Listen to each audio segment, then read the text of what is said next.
My name is Lucy Cox. I'm a digital business analyst in the web and digital team at Northamptonshire County Council, and I'm here today to talk to you a little bit about how I got to where I am in the tech industry.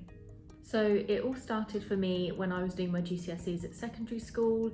I knew I wanted to get involved with computers, but at that time I didn't really know what in specifically. So obviously my options helped me with that for my GCSEs. I had to do ICT as a statutory course, so that really helped me kind of get more of an understanding of what it was in computing that I wanted to get involved in.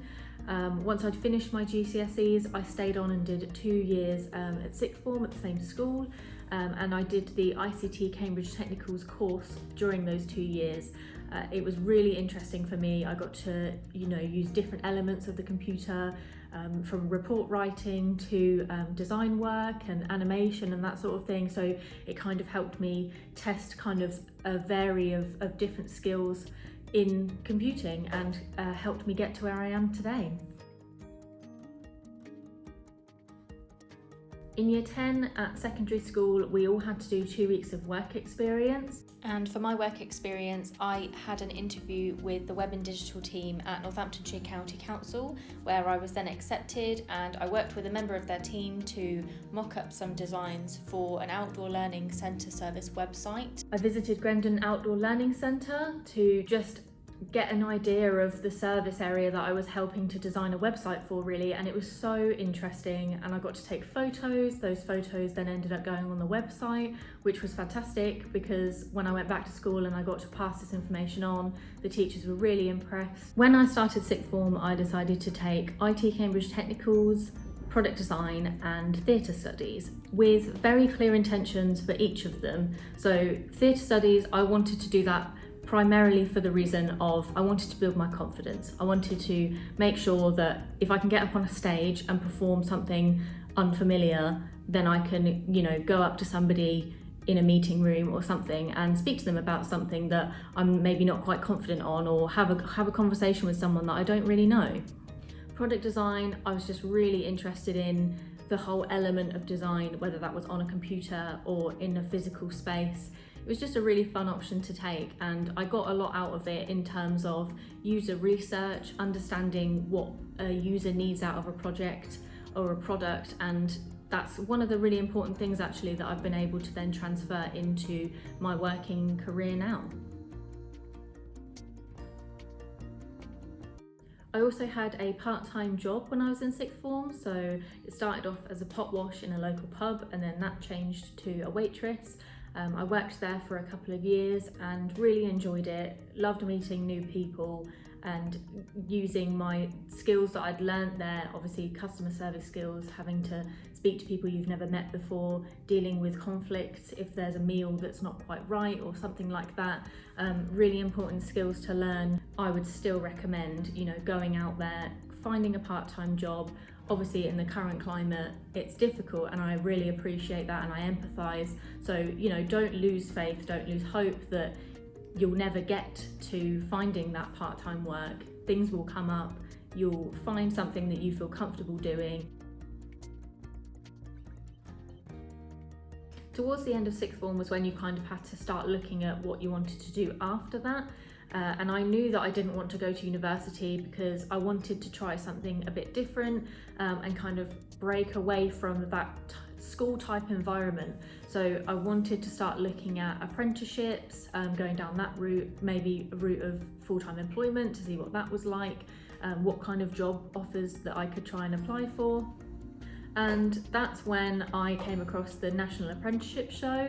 So I attended an event which I know that this year is happening virtually, which is great because obviously people can still find out what apprenticeship opportunities there are available around Northamptonshire, around the Milton Keynes area. There were loads of employers at the National Apprenticeship Show, which I thought was really good. They very much varied in industry type as well, so there was sort of a little bit of everything for everyone. I found it really interesting, even just starting to talk to people about that apprenticeship route, because I actually didn't know that much about it at the time, and coming away from it I'd learned quite a lot, and I kind of knew then that that was my route, that was the route that I wanted to go down. As well as going to the apprenticeship show, I also decided to sign up to a few employment agencies that were kind of based locally to me.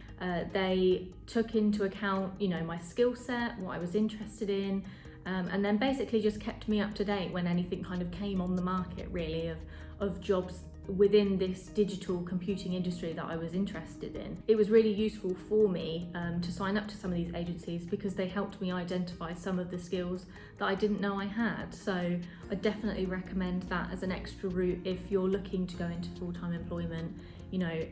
Ask for that little bit of extra help, ask friends, ask family if they know of any job roles going in the industry that you're interested in. So fast forward, I finished sixth form and I'm not 100% sure what job role it is I want to go into.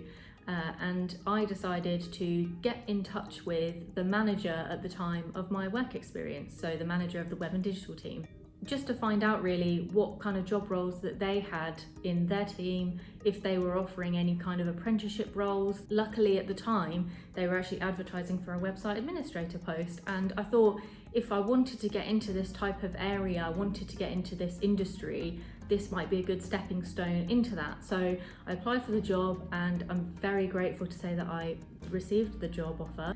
And from the get-go, I started working with members of the team. They started showing me elements of website improvement that they worked on. There were people that worked on the more technical side of the website improvement. There were other people that worked on the content side of it. So I had a real varied view of different posts within a web and digital team in the digital industry, and it was really, really interesting, very useful, and I was very excited to start the journey of my digital experience.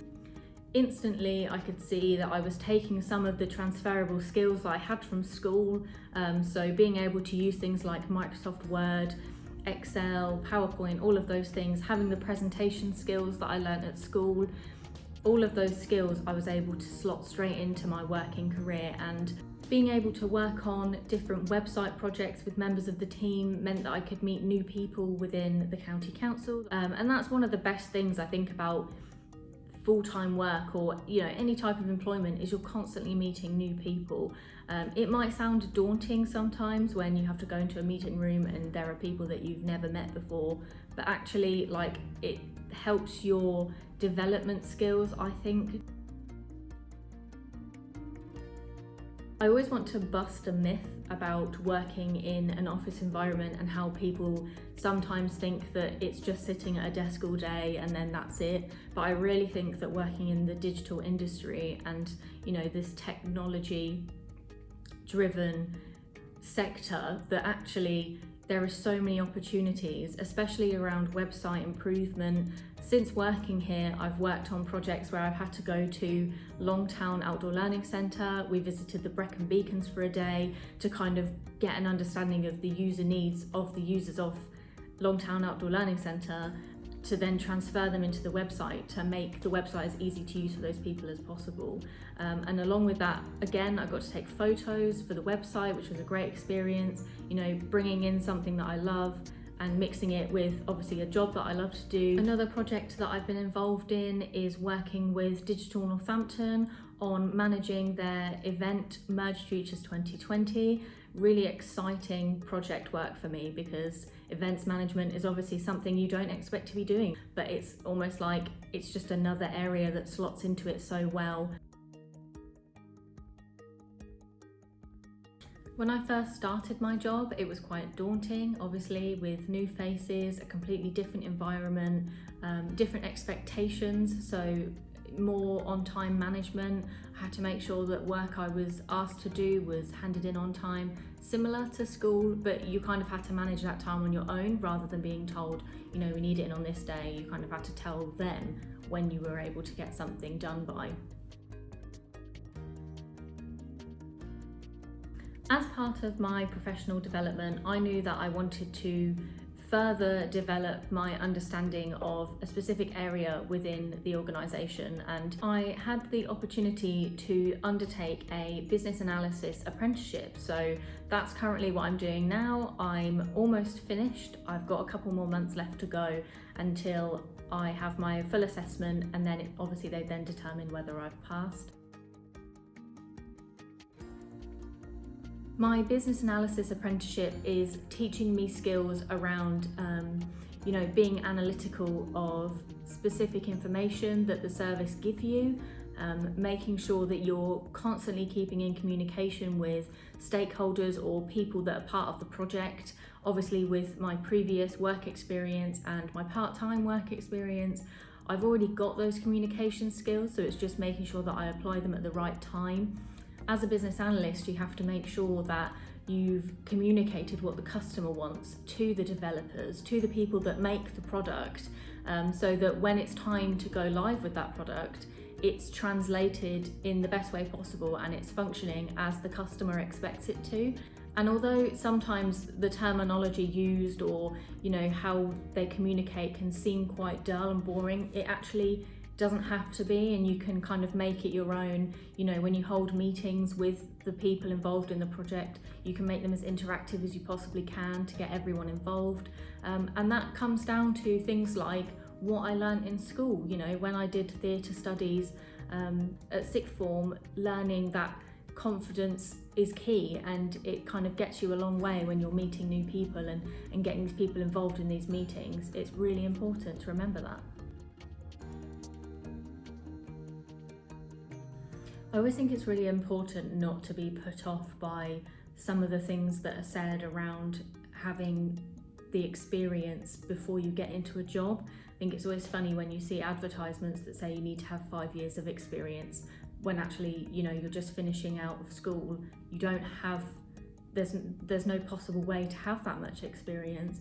I think you should never be deterred by that, and that you should just always go for something. If you feel like you're capable and you're comfortable in applying for something that you're interested in, go for it.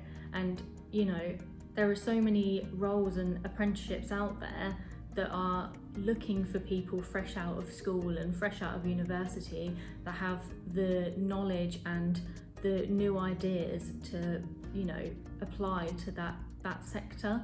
And it would be a shame for you to miss out on that because you maybe think that you're too young, or you just don't have the capabilities. You're capable of anything when you put your mind to it.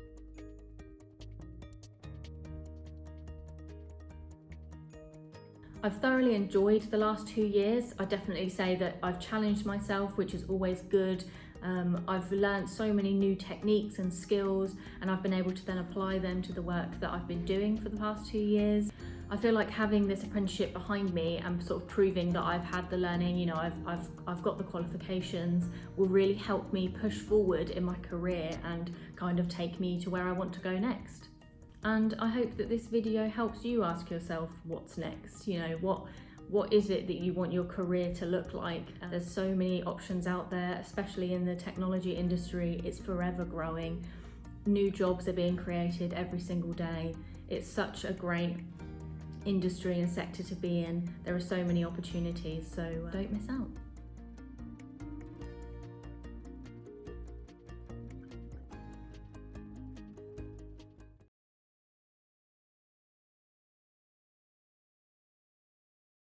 Well, thank you very much, Lucy. That was an excellent start to the programme today.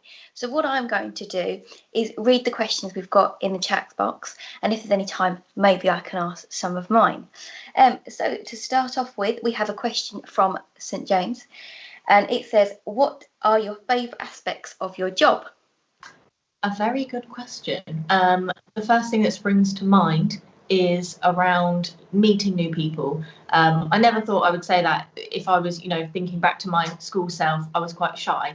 And since joining this career in this workplace, it's just been a great element of it, meeting new people, holding up my own meetings and sort of managing those and making sure that the communication skills that I've got, I'm communicating things well to the people in the meeting. And another thing is, I guess, getting to do different things every single day. Then I might come in on a Monday and I might be told, can you do some research into this new system for us? We might, be looking to use it in the future, and it's maybe something I've not looked at before. So it gives me an opportunity to use my research skills to figure out some of the pros and some of the cons of the system. So yeah, those are the best aspects, I think, meeting new people and getting to do something new each day. Okay, well, thank you. We've got lots coming in. We've got one from Brookman's Park Primary, and they said, why did you choose that specific job? Another good one. I think obviously when I was at school, I obviously didn't know that this was the path that I wanted to go down. I mentioned in the video a little bit about, I knew I liked using computers. You know, I always wanted the newest phone and the coolest technology. But at the time, I wasn't sure what it was that I wanted to do. And I think school and being able to do IT during school time really helped me understand that, you know, I had a little bit of an interest in animation or web design and that sort of thing. And then the opportunity of being able to do that work experience and being able to take the skills that I'd learned during my work experience and bring them back to school, that helped me realise that, you know, computing is what I wanted to go into. Technology, I really enjoyed working on the web. So yeah, that's probably what it would be. Okay, super. I think we've got a couple more questions. We've got a good one from Woodvale, and they said, do you need maths for coding and a lot of experience for coding? Coding isn't necessarily what I do on a day-to-day basis. I do a very brief amount of coding, so it's not really part of my role, but yes, I would imagine that you'd need to have some knowledge in maths, whether that's a maths degree. I'm not 100% sure on that one, but to sort of have the technical skills to be able to apply the coding in the right place is probably what you'd need there. Okay, so last question, so I'll be mean and take it for myself because I'm very interested. You chose an apprenticeship route, so what's the benefits of that route to alternatives like university? So in my head, I wanted to go down the apprenticeship route. Even when I was finishing school, that is what I was looking to do. And then obviously now I'm undertaking one at the minute. And it was more the fact that when you do an apprenticeship, you are learning whilst working. And I kind of like that dynamic. Whereas as I kind of understood university, and I'm sure there are elements of, you know, work placements and things, but it's quite heavily you know, written based, and there's quite a lot of coursework elements to university and that sort of thing. So I kind of liked the idea of going down a work route, but then also having that qualification that I'm learning at the same time. Okay. Well, thank you very much, Lucy, for an excellent set of questions coming in. There's loads more, so maybe if you get a chance, you can reply for the chat box. But now we're moving on to the next exciting segment. So here we go.